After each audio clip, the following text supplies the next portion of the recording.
Welcome into a new edition of Inside the Huddle here on High School Cube News. Brian Chimino with you with Mike Clark of the Sun-Times and Beth Long of FoxSports and Scout.com. Let's look ahead to Week 6. And last week we thought Providence and St. Rita might be for the Catholic League Blue title. Well, we lied because this one's probably for the Catholic League Blue Championship. And we're talking about Providence versus Loyola. That's going to be in Wilmette on Saturday.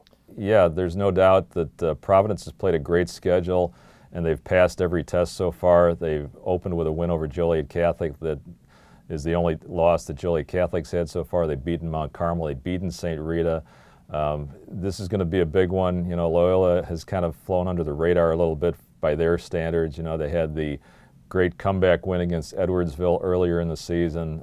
Then they had a tough loss to Brother Rice, but you know, we'll see how far Loyola has progressed in this one for sure. And a big one at Gately this weekend. If Mount Carmel wants to make the playoffs, they're going to have to knock off Brother Rice. Well, either Mount Carmel has to win this game or they have to beat Loyola. One or the other they're going to have to win. They're sitting at 2-3 right now, so they got to find 3 more wins somewhere in their schedule.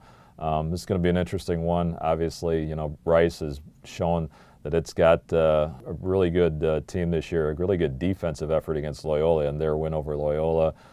They've also got a D1 running back in Marcus Jones, an experienced quarterback in Alex Alarcon. You know, and Mount Carmel kind of bounced back last week against De La Salle, but you know they're kind of playing for their playoff lives every week now. And a couple of undefeated top 10 teams going at it in the West Suburban Silver, and we're talking about Oak Park River Forest and Glenbard West. Yeah, this is a great matchup. Oak Park's offense, led by Lloyd Yates, against Glenbard West defense, which is always one of the best in the state. So, you know, I'm going to be curious to see how Lloyd does against that defense. It's really hard to imagine a team stopping Lloyd Yates as per his performances earlier in the season and through this year. But if anybody can do it, like you said, it might be Glenbard West. It's going to be one of the top defenses in the area, matching up with one of the top offenses, and it's one that I'm really excited to see how that pans out.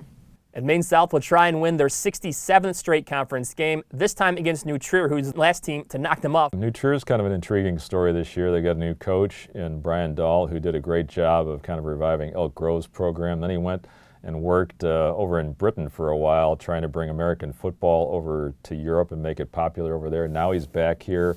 It's going to be interesting to see, you know, exactly how far New Trier has come. This past weekend, Nebraska got a win at home versus Illinois, and they also got a big recruit from Illinois. Nebraska keeps coming in and getting one of the top offensive linemen every year in the state of Illinois. Credit to their offensive line coach, who was the one recruiting the area. John Garrison picked up another from Lincoln Way West, Brian Brokop, who's a kid that everybody seems really excited about. I actually talked to his head coach, David Ernst, about him committing to the Huskers. The Huskers were his first offer.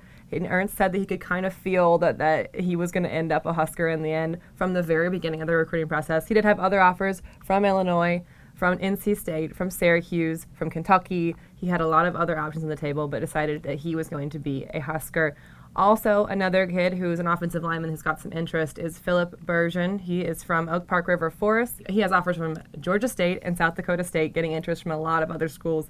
So he is a name to watch. And finally, our MVP this week is a third offensive lineman, Trevor Ruland from Cary Grove, the first lineman we've done this season for the MVP segment. So make sure you check that out later this week. Week 6 means teams will start clinching playoff spots throughout the area.